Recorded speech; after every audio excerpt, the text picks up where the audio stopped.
rebuilding. A catastrophic failure, a new start. Physically, mentally, our careers, our businesses. Step back, first step, next step. The driver in me just wants to get it done tomorrow. We'll do this, do that, let's move this, where are we at with this? You build some confidence, build some self-esteem, start to feel better about yourself. The Silverback Blueprint Podcast, a show for men over 40. We focus on getting stronger, staying motivated, building discipline, creating a community, and becoming truly happy. Hey guys, welcome to episode 134 of the Silverback Blueprint Podcast. You never know who's listening. We could also tagline that with you never know who's watching. It's a small world. 6 degrees of separation. You know, the whole point here is, for this podcast, our listenership is growing. We're slow but steady, which is cool. At the end of the day, I like having these little Facebook noises going off in the background. Makes it feel authentic. And I don't know how to turn it off on my computer. We're kind of at a cool point where, Luke and I sat down a year plus ago, I guess a year ago in June, and said, hey, what kind of goals and objectives we have for the podcast. And, the term take over the world came up, suck less. So, that was kind of like the range from suck less to take over the world. Let's land somewhere in the middle of that. And I think it's going well. At the end of the day, our downloads are growing, and then, we're looking at things, stats to see how it goes. And I really want this podcast just to keep, evolving naturally and get into just always talking about, what I think is important for guys over 40 looking to rebuild and maintain, that quality of life that we really want and how we're going to do it. And it's kind of like an audio journal of what I'm doing. I said it before, I find this podcast does a lot for me in keeping me trying to move forward and focused and getting better, walk the walk. It's funny, we just had a powerlifting meet at the gym. So this, this was recorded in August. So we just did our bench bash, our bench only meet. And I think we had like 40 lifters, just under 40 lifters. It's our smallest meet because it's just one lift. The year before, the first one, we had like 18, 19 lifters. So it's growing, and I'm always happy with growth. We have 2 other meets that we run that are in the high 90s and the hundreds because it's a 2-lift or a 3-lift meet. So again, 3rd annual of each coming up. So that, that's how we grow. We stay consistent and just keep moving forward, and good things happen as you work on improving your product. Much like what we're trying to do with the podcast here. And what I try to do when I have these meets or these events at our gym, or if I'm involved in other ones, is I really try to go around and talk to as many people as I can. Because you learn a lot. But at the same token, it's kind of my way of making sure that I'm acknowledging that they're there, and I appreciate that they're there. And, there's a lot of other ways people could be spending their time and money and resources. And the fact that they're, willing to do it with things that Hostile is involved with, it's an honor and it's a big responsibility. And I want to keep building on that. And it was funny because I had a couple conversations with some people about the podcast. But the one that threw me off was I had a young guy come up to me. He's about 25 and telling me how he listens to the podcast. He often has it on in the kitchen when he's food prepping. And I said, it's interesting. I said, thanks for listening. But, why would a young fellow like you be listening to a podcast like that? And he goes, well, I see a lot of the stuff that you're doing. And he goes, I want to do a lot of things with my life. And I figure if I can learn from guys that have been around a bit, I'll save some time and I'll get the benefit of that experience. And he's absolutely right. And I was pretty impressed. And I told him, I said, I'm pretty impressed with just the fact that you're thinking that way. And he actually quoted one of the episodes. So I know for a fact who's actually listening, right? That kind of thing. Sometimes people want to blow a little smoke up your ass and stuff for a free t-shirt. But this wasn't the case.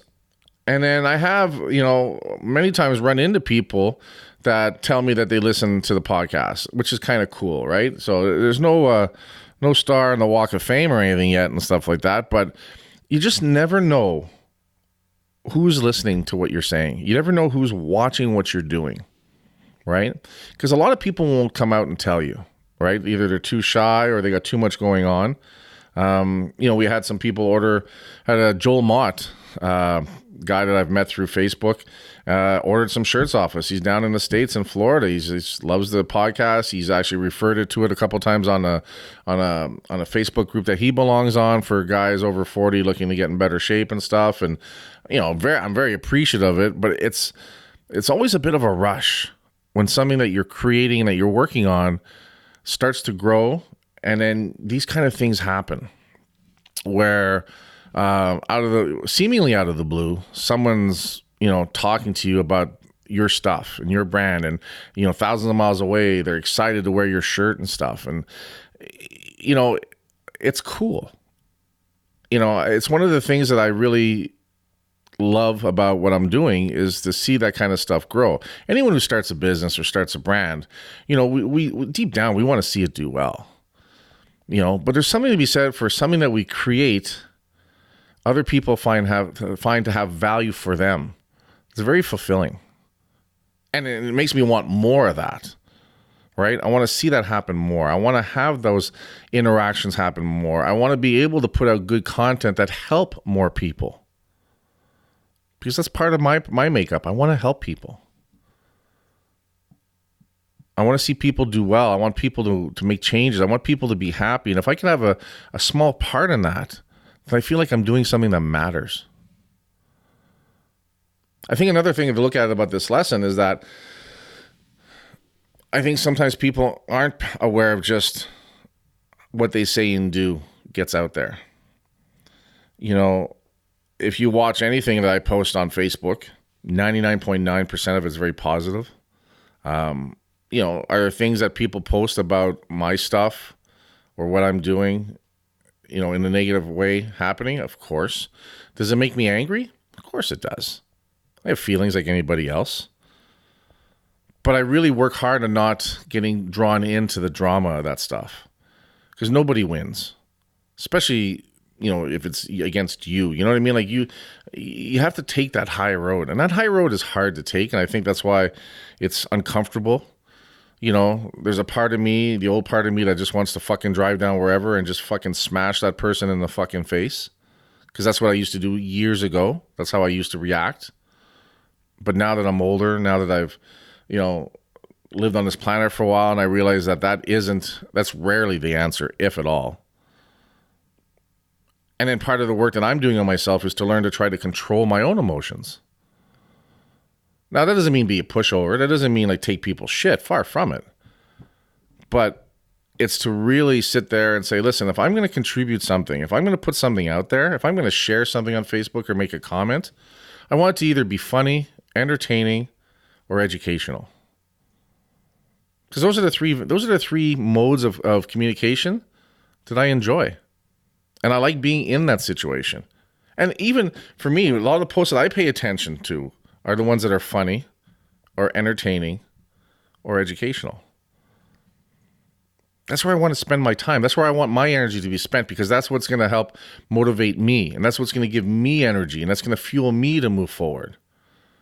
Because if we focus on negative stuff and the dumb shit people say and the negative things they say, then we start building that energy, that negative energy. And I don't want any of that.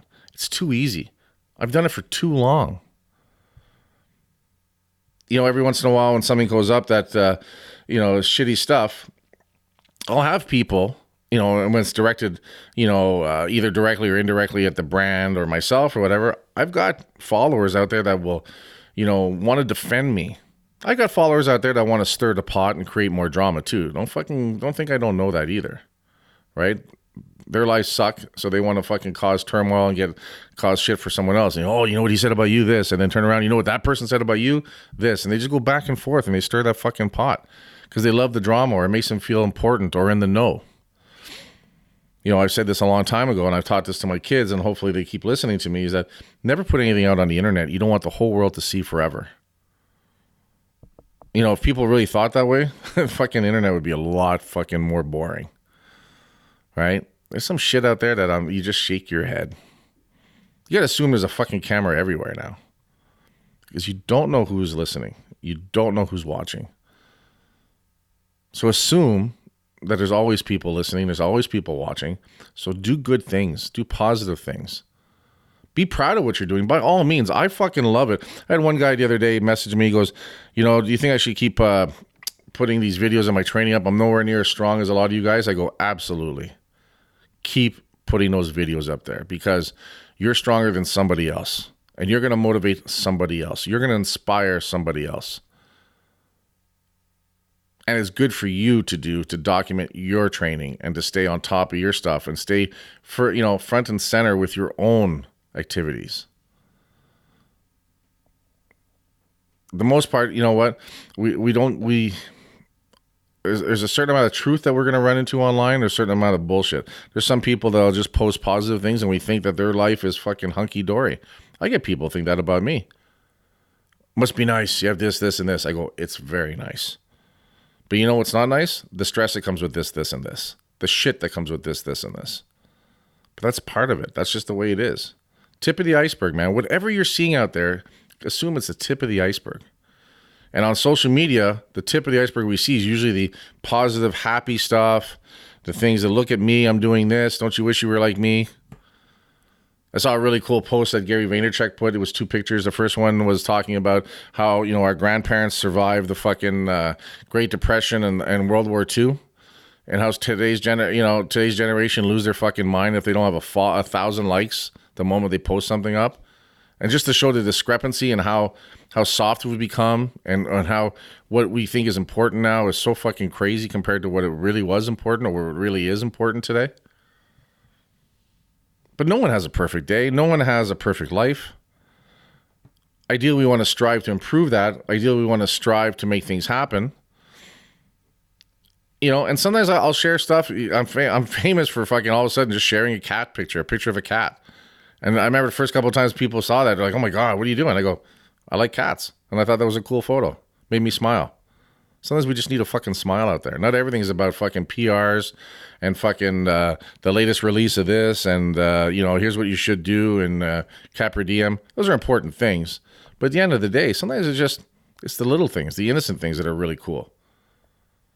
Let people know a little bit more about you, a little bit more about the depth. Like my other guilty pleasure, the Bigfoot thing. People, when they find out, they can't believe it. And they're like, you don't believe in that? I go, it doesn't matter what I believe. I just like the whole fucking concept of it. It interests the fuck out of me. Now, some people might think, well, you're a fucking idiot. I don't want to do anything with you. I'm like, it's okay. Might as well find out now than later. Right? But I find it interesting. So it's cool, but you have to remember that you never know who's out there. And if you do good stuff and you do positive things and you work hard on what you do and you just be honest and true about yourself, some pretty cool shit can come down your way because of that. I've had people reach out wanting to send me their clothing and do their kind of stuff. And of course I've had to say no because we're doing our own stuff, but I thank them very much. Right? I appreciate that. But because we do our own thing, I don't want it to be a conflict. And at the end of the day, sometimes I'll promote stuff that I just really like, and I use myself, and I'm not looking for any type of gain or anything like that. I just, when you see good stuff happening, I want to share it because I like the story when I see someone working hard. We had that interview with Phil from Strong Bar, Pure Strength Bars.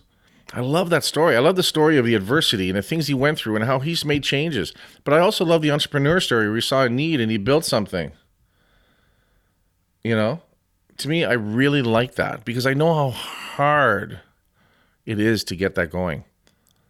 How much work goes to get to the point where you just have something that you're trying to sell, let alone build a positive brand and do good things with it like he's doing, like we try to do with Hostile.